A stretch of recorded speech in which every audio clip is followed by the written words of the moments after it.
So at the close of this season on political reform, we have to ask, why is it so important?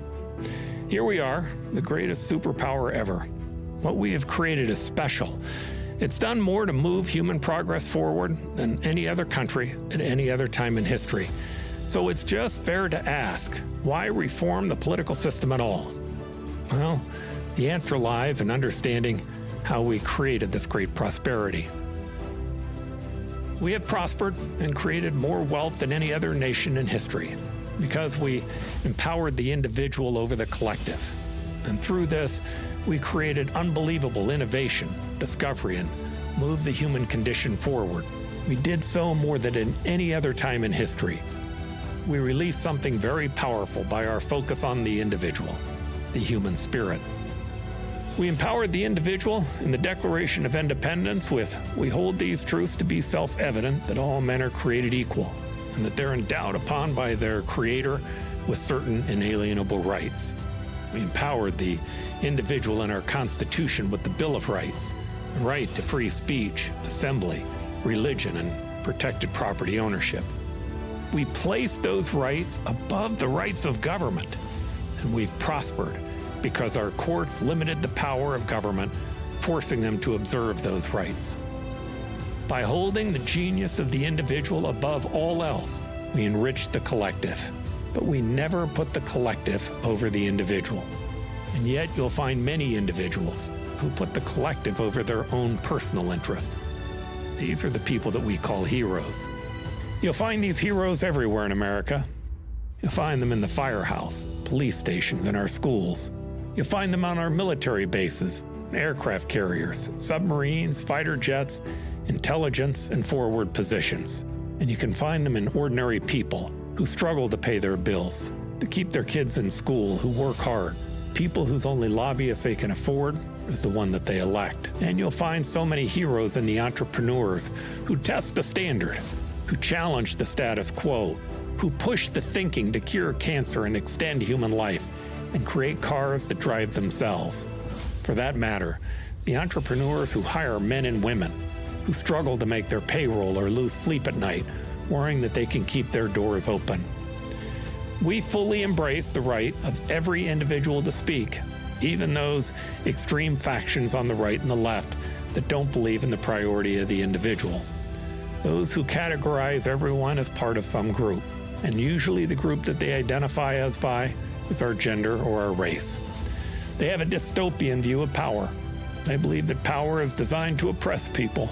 And in that world, they need power so they can oppress those that they believe are oppressing them. Well, this just isn't how power works. The power that is sustainable is not one that is taken, it's one that is given. These new groups, while they see themselves radically different from the other, have much in common. The extreme right uses physical violence, while the radical left uses reputational violence.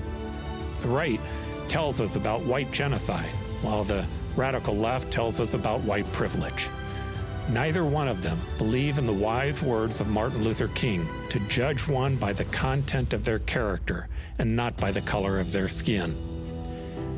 Even though these extreme factions represent a very small portion of America, unfortunately, they represent a disproportionately large voice in the two parties.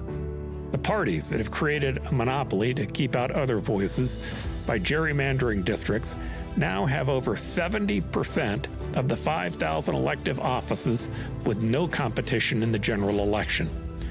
Now, with almost half of the public as an unaffiliated voter, it is less than half that are in the two parties. And in their primaries, less than 35% show up. This result of our elected offices are determined by less than 10% of the potential voters. This gives extreme radical voices representation that is disproportionate to their numbers. The two-party system elect rules to discriminate against the independent or unaffiliated voters.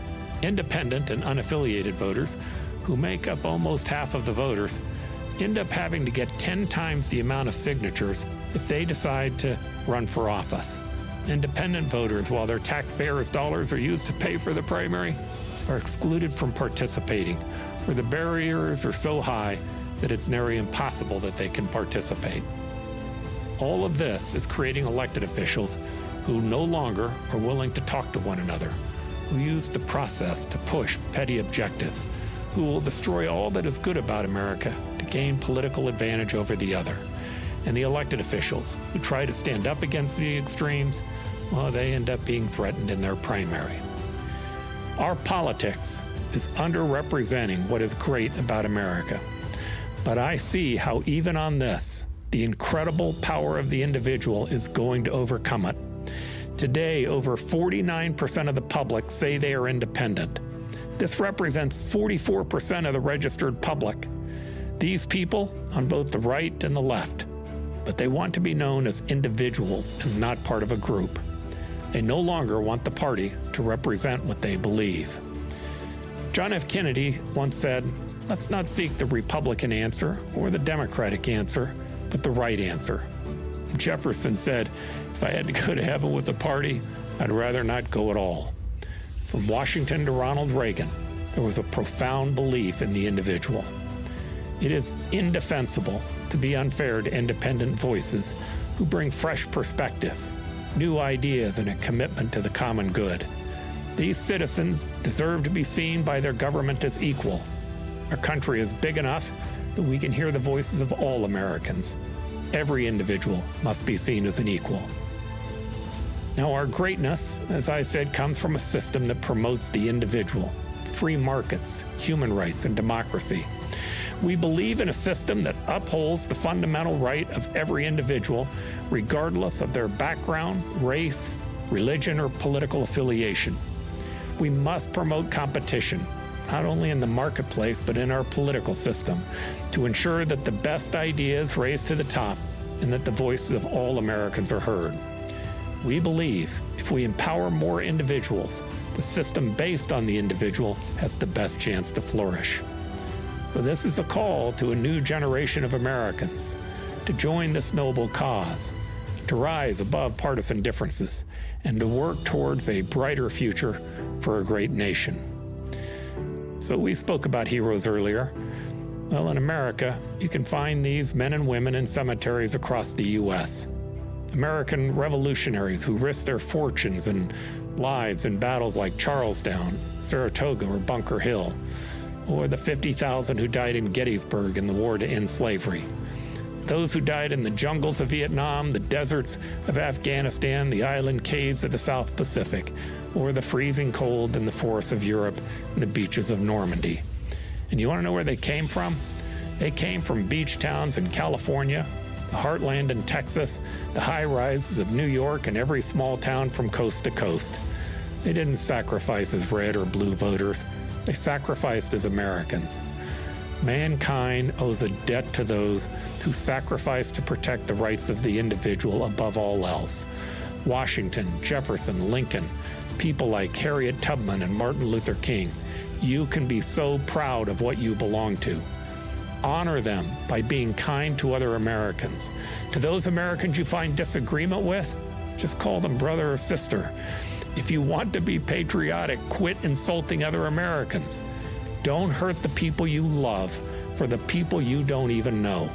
And stand up for the cause of individualism. See what it is that made America great. Thank you. God bless America.